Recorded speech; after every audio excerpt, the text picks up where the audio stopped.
Hello everyone and my dear friends, welcome to Manoj classes. कैसे हैं आप सभी? ठीक है। जैसा कि कल हमने बताया था आपको, लेकिन टाइम टेबल के अकॉर्डिंग आपसे ऑनलाइन हमारी बातें नहीं हो पा रही हैं, क्योंकि टेक्निकल प्रॉब्लम की वजह से मैं लाइव क्लासेस नहीं चला पा रहा हूँ। बट आपको परेशान होने की ज़रूरत नहीं है।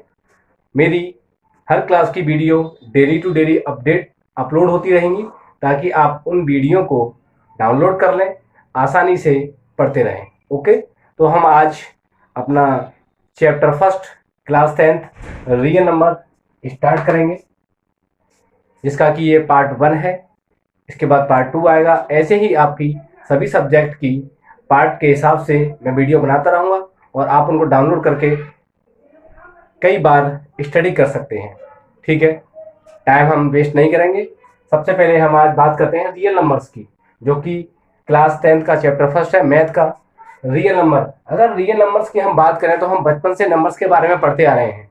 Even number, odd number, rational number, irrational number, whole number, natural numbers. But आज भी अगर कोई हमसे पूछता है या हम किसी बच्चे से पूछते हैं, तो कभी कभी ऐसा लगता है कि वो बच्चा या वो स्टूडेंट इन नंबर्स के बारे में बहुत ही कम नॉलेज रखता है। जैसे कि हम बात करते हैं रियल नंबर्स। अब मैं पूछूं what do you about you know real numbers, कि आप रियल नंबर्स के बारे में क्या जानते हो। काफी स्टूडेंट्स इसका आंसर नहीं दे पाएंगे, इसीलिए मैं आज यहाँ आपसे को बेसिक क्लास देने आया हूँ। इसमें सारे नंबर्स के बारे में आपको इन्फॉर्मेशन दूंगा, जो भी हमारे नंबर्स होते हैं, रियल नंबर्स के अंदर क्या क्या होता है, कि कौन सी बातें इसके अंदर इंक्लूड होती हैं। Then first of all, real numbers, there are two types, rational and irrational and imaginary numbers. तो रेशनल इरेशनल रियल नंबर्स का पार्ट है, ऐसे ही इमेजनरी नंबर्स भी रियल नंबर्स का पार्ट है।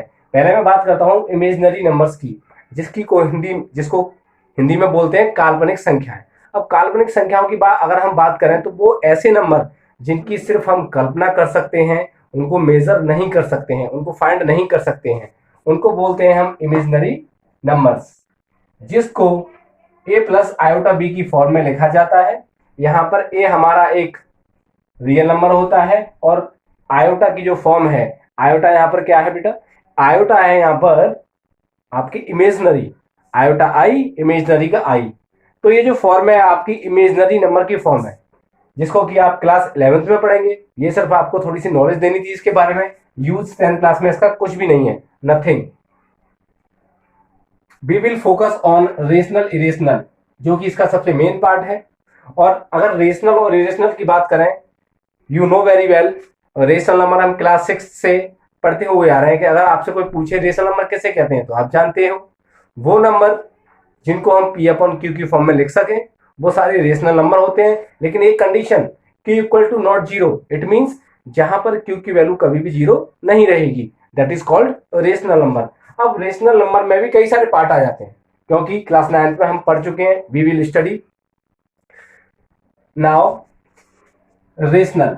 रेशनल के पार्ट 3 है, जो मेन पार्ट होते हैं। First of all natural numbers, second whole numbers, third integers. ये सभी रेशनल नंबर कहलाते हैं। अगर कोई आपसे पूछे नेचुरल नंबर्स क्या है, रेशनल नंबर है। होल नंबर क्या है, रेशनल नंबर है। इंटीजर्स क्या है, रेशनल नंबर है। तो अगर सबसे पहले हम नेचुरल नंबर्स की बात करें, तो नेचुरल नंबर्स को क्या बोलते हैं। नेचुरल नंबर की डिफाइन की बात करें तो क्या है define, define counting numbers are called natural numbers. These numbers are denoted by capital N. यानी कि वे नंबर जिनको हम अपनी गिनती में यूज करते हैं, वो सभी नेचुरल नंबर कहलाते हैं। और उनको अगर हम डिनोट की बात करें तो किससे रिप्रेजेंट करते हैं, कैपिटल एन से। और जिनकी स्टार्टिंग कहां से होती है, 1 2 3 4, इसमें जीरो इंक्लूड नहीं है। ये होते हैं आपके natural numbers. Now second, whole numbers. Whole numbers the collection of natural numbers along with zero. Along with का मतलब क्या है, साथ। एलोंग विद का मतलब है साथ, यानी कि जीरो के साथ किसका कलेक्शन, नेचुरल नंबर्स का। Is the collection of whole numbers and is denoted by W. वो नंबर जो जीरो से स्टार्ट होते हैं और उनमें नेचुरल नंबर भी इंक्लूड होते हैं, that is called whole numbers. इनको रिप्रेजेंट कैसे करते हैं, कैपिटल डब्ल्यू से, और स्टार्टिंग होती है 0 1 2 3 4 डॉट डॉट डॉट डॉट। तो ये आपका नेचुरल नंबर्स और होल नंबर्स हो गया। Now we will study integers. Integers means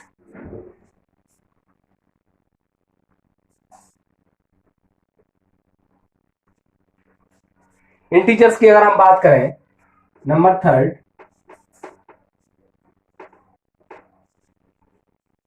integers. आपने देखा होगा इंटीजर्स की अगर हम बात करते हैं तो the collection of natural numbers their negatives along with the numbers zero are called integers. The collection is denoted by Z. It means, definition लिख देते हैं इसकी।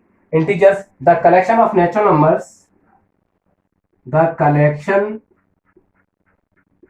of natural numbers, the collection of natural numbers, their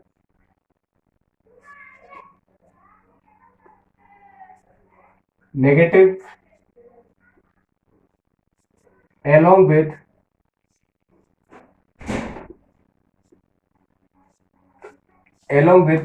the number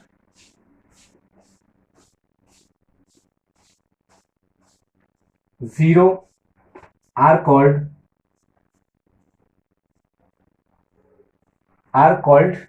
integer. Integers. This collection is denoted by capital Z. 0, -1, -2, -3, dot dot dot, 0, 1, 2, 3।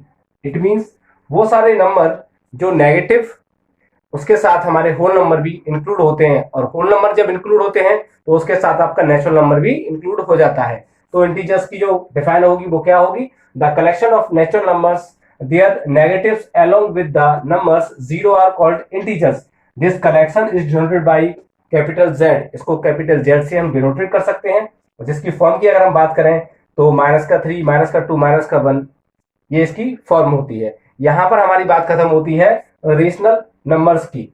अब जब rational number की बात आ रही है और इंटीजर्स की बात यहां पर हमारी खत्म हो चुकी है, इसके बाद अगर हम चैप्टर फर्स्ट की बात करें तो उसमें रियल नंबर्स में वो सारी चीजें बताई गई हैं, वो सारी बातें जो हम क्लास सेकंड थर्ड से पढ़ते हुए आ रहे हैं। It means division form. अगर हम डिवीजन फॉर्म की बात करें, मैं रफ करता हूं इसको।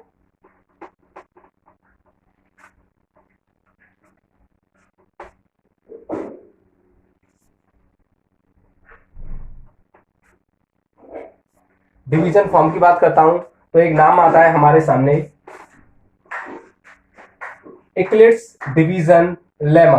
अब ये देखते हैं है क्या ये Eclipse division lemma. Lemma means एक प्रोसेस है जिसके अकॉर्डिंग हमारा ये डिवीजन कंप्लीट होता है, और इक्लिप्स वो साइंटिस्ट थे जिन्होंने इसको डिफाइन किया था, इसीलिए इस कंडीशन का नाम रख दिया गया इक्लिप्स डिवीजन लेमा। ये है क्या? आपको पता है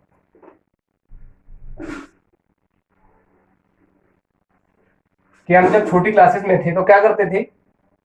हम करते थे 15 में 2 का अगर हमको डिवाइड लगाना है, यानी कि 15 divided by 2, it means 2 7 14, remainder बचा आपका 1। तो ये रिमाइंडर होता था, ये हमारा क्वोशेंट होता था, ये हमारा डिवाइजर एंड ये डिविडेंड। इनका आपस में जो रिलेशन था, इसी रिलेशन को हम बोलते हैं डिवीजन लेमा। इसको शो कैसे करते हैं? A equal to b q plus r. Here r की जो वैल्यू होगी उसकी वैल्यू किस तरह से रिप्रेजेंट करेंगे? 0 is less than equal to, यानी कि ये जो आर की वैल्यू होगी वो 0 के बराबर भी हो सकती है या 0 से बड़ी हो सकती है, क्योंकि देखिए यहां पर हमने एग्जांपल में रखा है रिमाइंडर इक्वल टू 1। 0 होगी, 0 के बराबर हो सकती है या 0 से ग्रेटर देन। तो आर की वैल्यू होगी greater than 0 equal to and less than B. Less than B से मतलब here A equal to dividend, B equal to quotient, sorry, B equal to divisor, Q equal to quotient, now R equal to remainder. जब हम इसकी बात करेंगे A equal to dividend, B equal to divisor, Q equal to quotient, R equal to remainder, तो आपको अच्छी तरह से पता है इस बात को कि जो हमारा डिविडेंड है और जो डिवाइजर है, जब हम किसी भी नंबर में अगर डिवाइजर से डिवाइड करते हैं तो हमेशा इस बात को आप याद रखो कि जो रिमाइंडर बचता है वो हमेशा डिवाइजर से कम होता है। तो जो हमारा रिलेशन है इसको सेटिस्फाई कर रहा है कंप्लीटली। अब किस तरह से सेटिस्फाई कर रहा है उसको आप देखिए। सपोज दैट इसकी बात हम करते हैं, 15 हमारा डिविडेंड था, इक्वल टू डिवाइजर हमारा है 2 इंटू क्वोशेंट है 7 और प्लस रिमाइंडर आया हमारा 1। तो अब देखिए यहाँ पर आप, ये जो रिमाइंडर है हमारा इससे बी से क्या है, कम है, क्योंकि 2 का अगर हम डिवाइड देंगे तो क्या 1 में डिवाइड जा सकता है, कभी नहीं जा सकता। इसीलिए हमें क्या करना है, इस रिलेशन को इस तरीके से हम प्रूव कर सकते हैं। तो जो बी है हमारा, जो आर की वैल्यू वो बी से कैसी रहेगी, कम रहेगी और 0 के बराबर हो सकती है या फिर 0 से बड़ी हो सकती है, बट बी से छोटी होगी। जैसा कि मैंने आपको इस एग्जांपल में बताया है कि जो रिमाइंडर होता है वो हमेशा हमारे डिवाइजर से कैसा आता है, छोटा, और बी को हमने यहाँ पर डिवाइजर माना है, इसलिए ये हमारी फॉर्म होती है इक्लिप्स डिवीजन लेमा। ये इसकी फॉर्म हो गई। अब हम बात करते हैं next.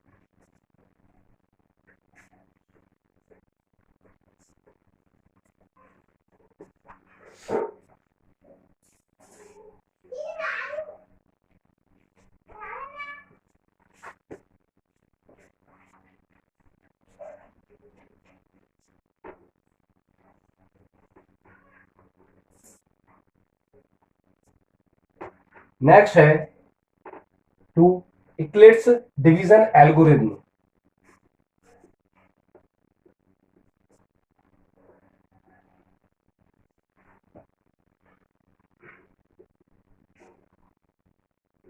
Algorithm, it means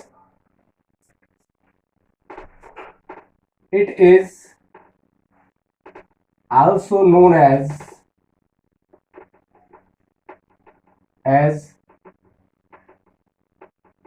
Euclid's division lemma because form of division algorithm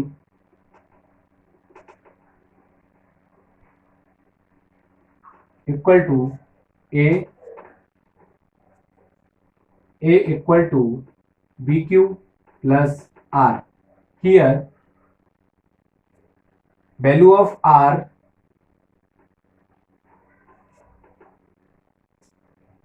equal to greater than 0 and less than b. b means divisor, r means remainder। तो रिमाइंडर जो होता है वो हमेशा डिवाइजर से क्या होता है बेटा, छोटा होता है, डिवाइजर से छोटा। तो हम इक्लिप्स डिवीजन एल्गोरिथम को भी किस नाम से जानते हैं, डिवीजन लेमा के नाम से। ये इन दोनों में आपस में रिलेशन होता है। नेक्स्ट की अगर हम बात करें,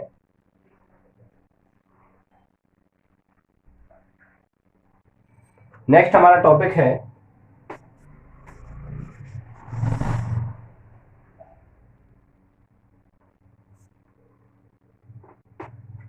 the fundamental theorem of arithmetic. The fundamental theorem of arithmetic. It means क्या है, इसका मतलब है every composite number can be expressed as a product of the prime and this factorization is unique apart from the order in which the prime factor occur। आप बिल्कुल परेशान मत होइए, आपको इसकी पीडीएफ मिल जाएगी, ठीक है ना। इसलिए मैं जो समझा रहा हूँ आप पहले इसको समझिए, पीडीएफ मिल जाएगी, आप बार बार मेरी वीडियो को डाउनलोड करके आप रिपीट कर सकते हैं और देख सकते हैं। पहले इसको आपको समझना है कि इसका मतलब क्या है। देखिए, जब हम फंडामेंटल थ्योरम ऑफ अर्थमेटिक की बात करते हैं तो आपको ये बात पता होगा, हमने एक नंबर पढ़ा था जिसको हम बोलते हैं कंपोजिट नंबर। क्या बोलते हैं, कंपोजिट नंबर। इसका मतलब क्या है, हमने पढ़ा था एक तो कंपोजिट नंबर, एक प्राइम नंबर। प्राइम नंबर में क्या थे, only two factor, one and it's self, यानी कि ऐसा नंबर जो वन से और इट्स सेल्फ से क्या होता है, डिवाइड होता है, it is called prime number.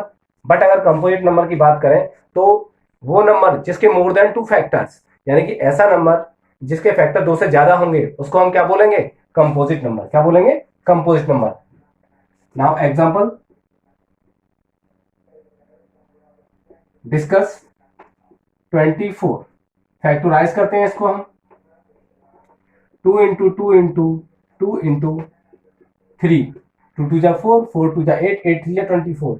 अब हम बात करते हैं इसकी, तो देखिए आप इसके फैक्टर कितने हैं, 1 2 3 4, मोर देन टू फैक्टर है, it is a composite number.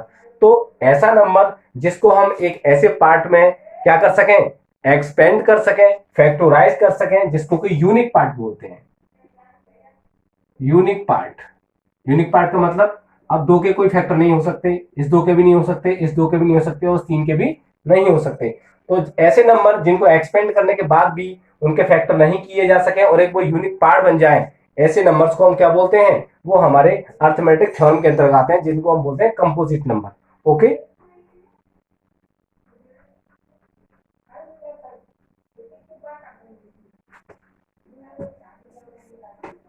अब बात आती है हमारी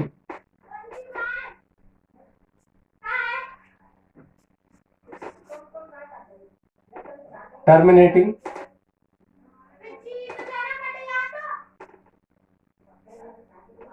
टर्मिनेटिंग बहुत ही इजी है इसका कॉन्सेप्ट, आप क्लास 9 में पढ़ चुके हैं। टर्मिनेटिंग और नॉन टर्मिनेटिंग चैप्टर फर्स्ट की बात है। ऐसे नंबर जिनके डेनोमिनेटर से कंप्लीटली न्यूमरेटर में डिवाइड हो जाता है, इट इज कॉल्ड टर्मिनेटिंग। और ऐसे नंबर जिनको हम डिवाइड नहीं कर सकते डेनोमिनेटर से न्यूमरेटर में कंप्लीट, उनको बोलते हैं हम नॉन टर्मिनेटिंग। तो टर्मिनेटिंग का अगर यहाँ पे मतलब है, तो हम अगर बात करते हैं किसकी, 2/5। अगर कोई आपसे पूछे it is a terminating number, तो हम क्या करेंगे, इसको पहले एक्सप्रेस करेंगे डेसिमल फॉर्म में, तो क्या हो जाएगा 0.4। अगर ये कंप्लीट डिवाइड चला गया इसमें, it is terminating.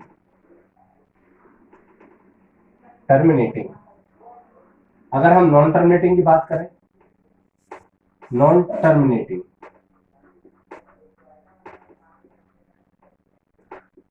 Non terminating की जब बात आती है तो हम लिखते हैं 7/3। और अगर हम इसको क्या करते हैं, डिवाइड करते हैं, तो कैसा आएगा, 3 2 जा 6, 3 3 जा 9, 3 3 3 3 डॉट डॉट डॉट डॉट। ये कभी इसकी एंडिंग नहीं होगी, क्योंकि इसका डेनोमिनेटर न्यूमरेटर को कंप्लीटली डिवाइड नहीं कर पा रहा है। तो ऐसे नंबर्स को हम बोलते हैं नॉन टर्मिनेटिंग, और जो कंप्लीटली डिवाइड कर देता है उनको हम बोलते हैं टर्मिनेटिंग नंबर्स। लेकिन अगर हम बड़े नंबर्स की बात करें, तो उनको हम कैसे शो कर सकते हैं कि it is a terminating and non terminating. तो यहां पर एक फॉर्म होती है for terminating and non terminating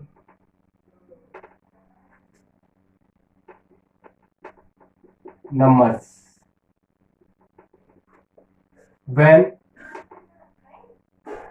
denominator of any rational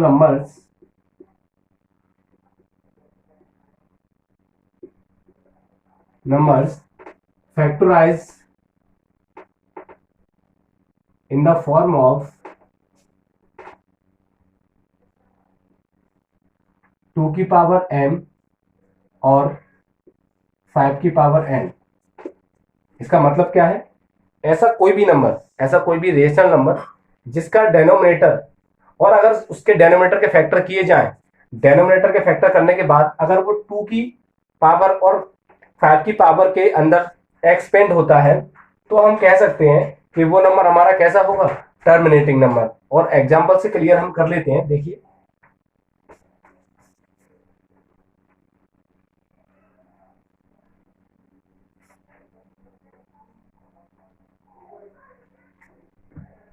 suppose that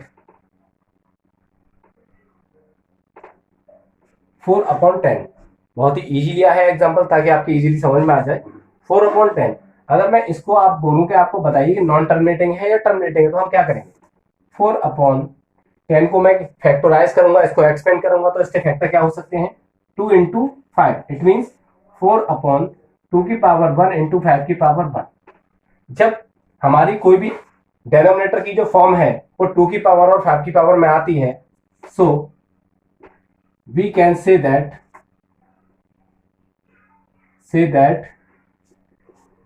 it is a terminating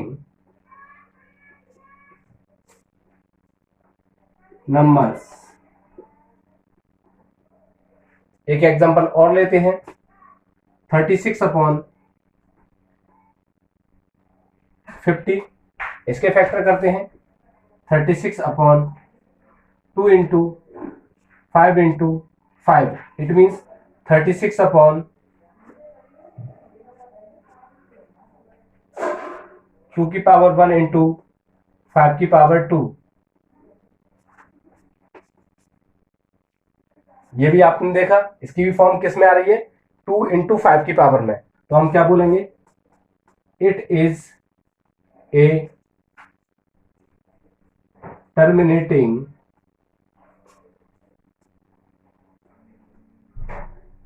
numbers. Okay, समझ में आ गया होगा आपके कि नॉन टर्मिनेटिंग नंबर या टर्मिनेटिंग नंबर को हम किस तरह से फाइंड करते हैं। अब हम बात करते हैं कि ये जो हमारा चैप्टर है रियल नंबर्स, इसमें क्वेश्चन किस तरह से बनते हैं, किस तरह से उनको सॉल्व करते हैं। तो मैं आपसे ये कहना चाहूंगा कि आप अपनी छोटी क्लासेस की अगर बात करें तो हमने क्या देखा था, सबसे पहले हमने देखा था एचसीएफ। क्या देखा था, एचसीएफ। अगर हम एचसीएफ और एलसीएम की बात करते हैं, अगर आपके पास कोई भी दो नंबर हैं, we have two numbers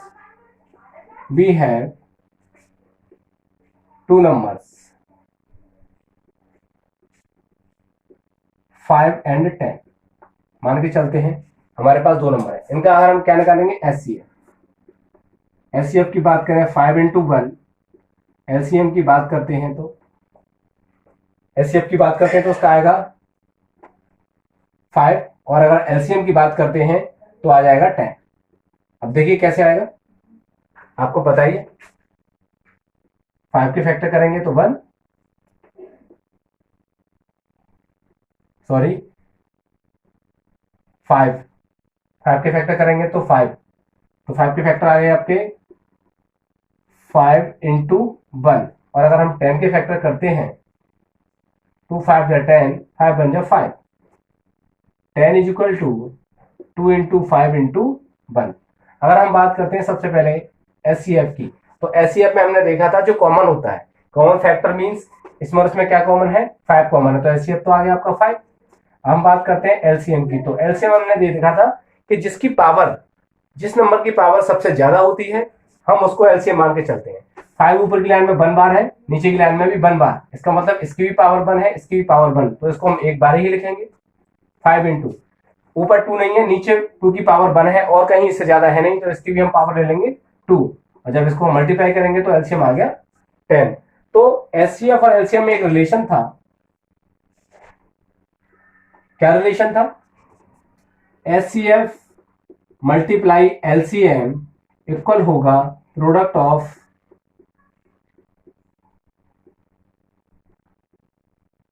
to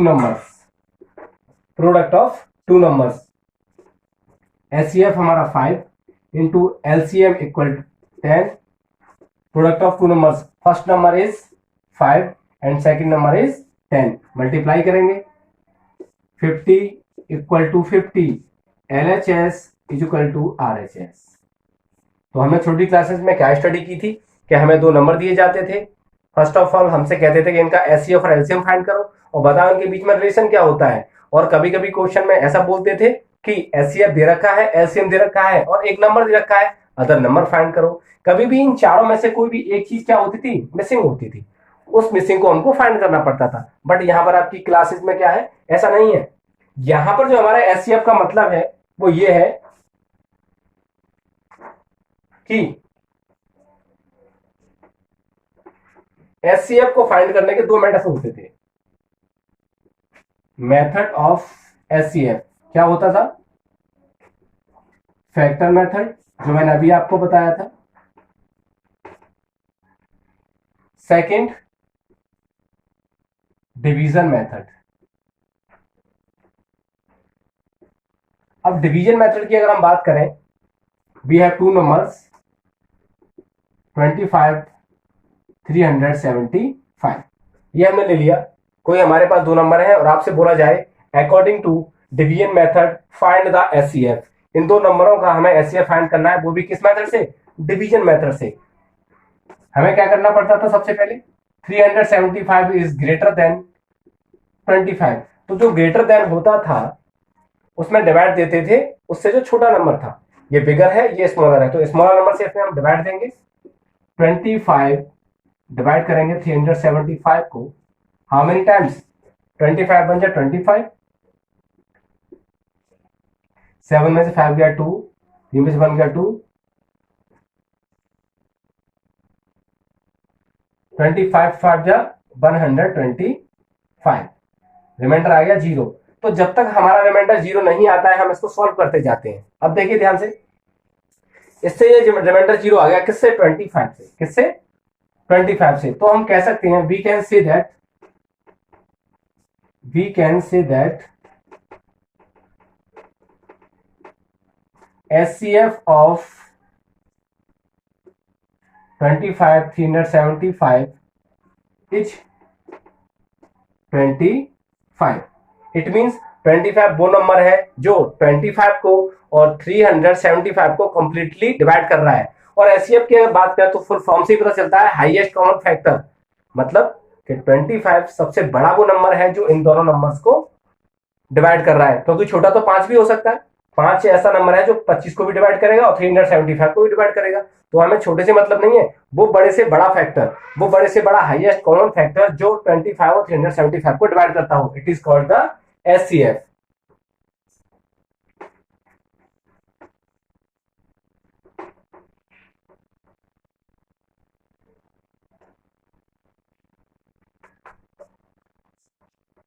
ये हमारा आज चैप्टर फर्स्ट के लिए इंट्रोडक्शन पार्ट था।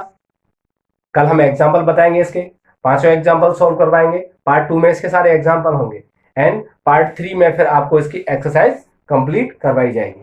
तो आज का वीडियो अगर आपको पसंद आया हो तो आप लाइक करिए, शेयर करिए, और अगर इसमें कोई क्वेरी है तो आप मुझे कमेंट कर सकते हैं या मेरे व्हाट्सएप नंबर 8445059722 पर सेंड कर सकते हैं।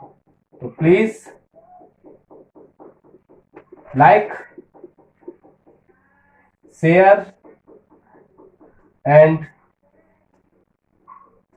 सब्सक्राइब। थैंक्स।